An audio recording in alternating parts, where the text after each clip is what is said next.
I always say we're like two little kids just causing chaos running around. Yeah. It just, everything was checked with me first. Everything that I wanted to do, like, we did it my way.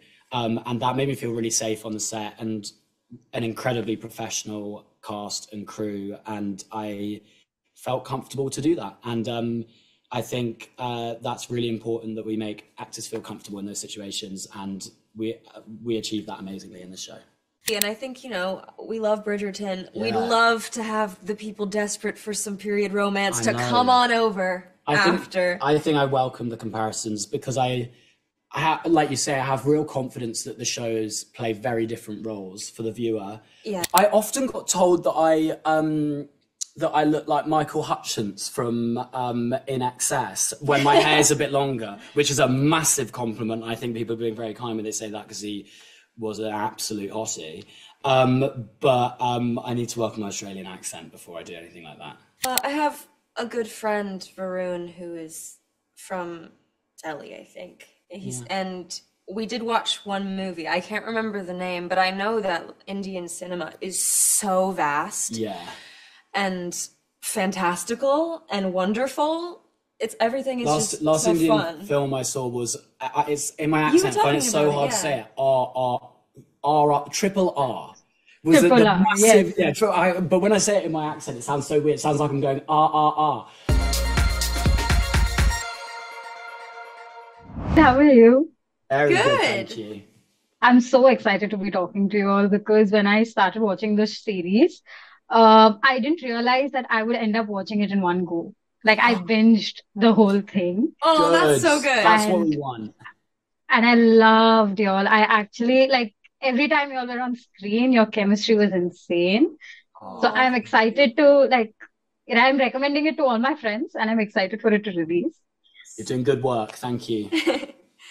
I want to start off with Emily. Emily, this is one of your first big international projects. So I wanted to know, how did you go about with the auditions? How many rounds were it? How difficult was it?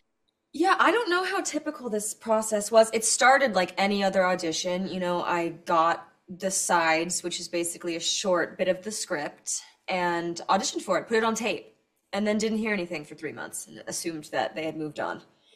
And then I left the country and immediately needed to come back, which typically happens because they said, we need you back in LA to do a director's meeting. And then, so I met at one of our producers' houses, which was very cool. And it was my first person anything since COVID. So I was slightly Oh, terrified.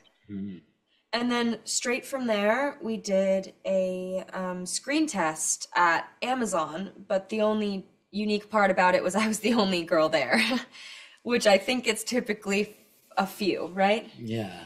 So at that point, I still was like, I'm not going to get it. I'm not going to get it. There's no way. And then I think the next day I got the phone call. The next day. Yeah, it came really fast at the end. It's really crazy. And then I was in England. Edward, you've done your share of period dramas. Have you ever thought that you might be heading to, being stereotyped into this genre? Do you ever fear that?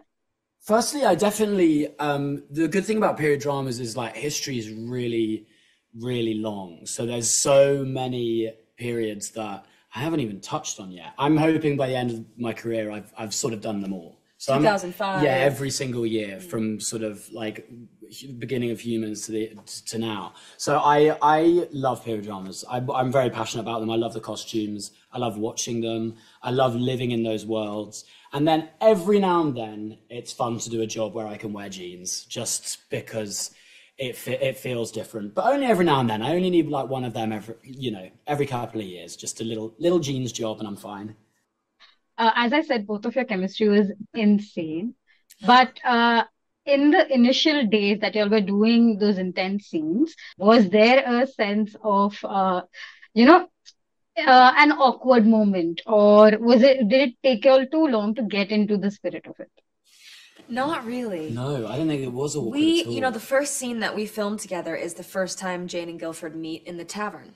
So that was kind of perfect. And I think it really sets the tone for not only their relationship, but ours as Yeah, well, yeah. and sort of the sense of humor. And I always say we're like two little kids just causing chaos running around. Yeah. Um, I think we were bonded by the fact that like being the two leads in this big show, and I mean, Emily, much bigger lead than I am, but like we were going through a sort of like a mutual experience together as Edward and Emily, and then also that is reflected in Jane and Guildford, and I think it just made it really easy to sort of be find fast that, friends, yeah. yeah, be best friends very quickly. Edward, you also have a scene in which you've wear it all. Could you tell us a little on how did you go about filming that scene? How was the vibe on the sets? I think like we had an amazing intimacy coordinator, Ita O'Brien, who, I mean, intimacy coordinators are so important for so many reasons, but it just, everything was checked with me first. Everything that I wanted to do, like we did it my way.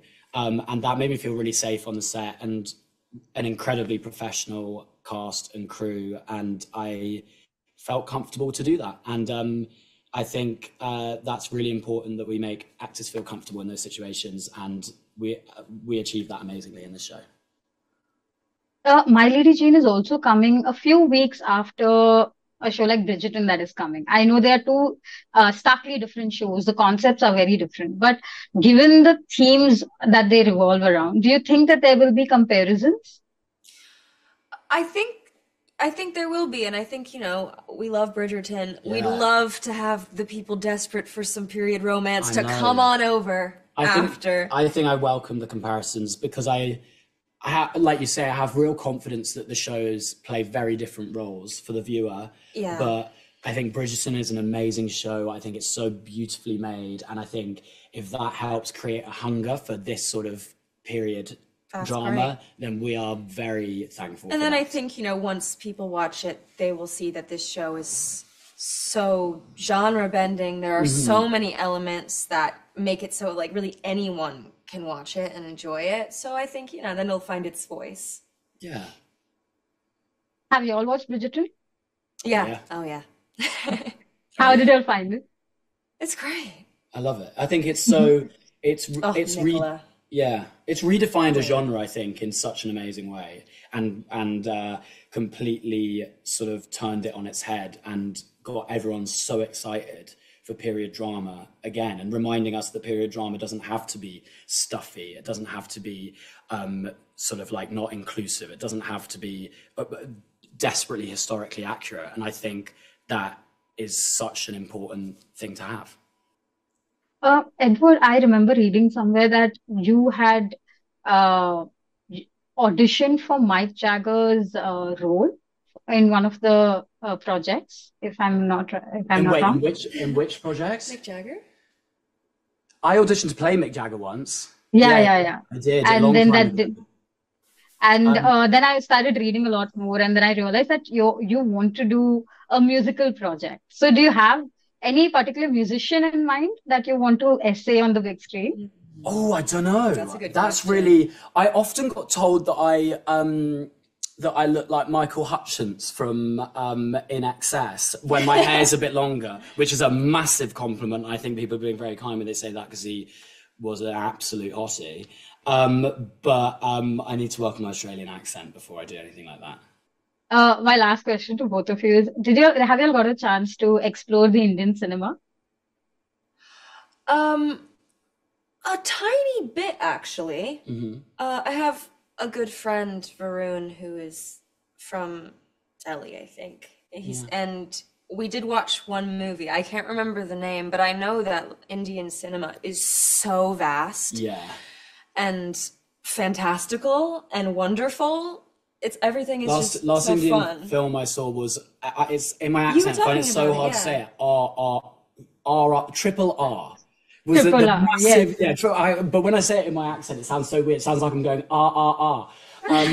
But it was amazing, and like for me, like the scale of it is like what was so brilliant. And yeah, knew someone who's in it, and got the pleasure of being in it, and Oh, how it cool. just is like such a the type of film that you almost like wouldn't get made over here, and like because it's just so fun and so like without limit, and I think that's what was so great about it for me.